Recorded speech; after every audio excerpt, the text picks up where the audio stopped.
Ito mga idol, tingnan nyo. Ang galing sana ng teknik ni tatay.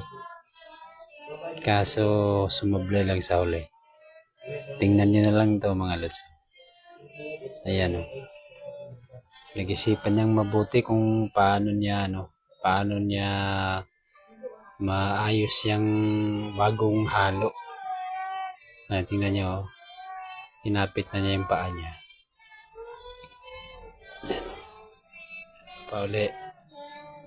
Kalimutan niyang kunin yung gamitin niya sa pagpatag ng bagong halo. Tingnan nyo ito mga idol dito. Panoorin nyo ito. Panoorin nyo mabuti dito mga lods. Kung anong teknik ang ginamit niya mga lods. Ayan o. Grabe ang kapit ng paa niya mga idol. Tingnan nyo. Nakabaliktad yan mga lods o. Ayan o, tingnan nyo. Grabe ang galing ng teknik ni tatay mga lods o. Hindi ko kaya yata kaya yan ganyang klaseng teknik. Okay na sana mga lods, okay na sana. Ayan o, napatag na niya.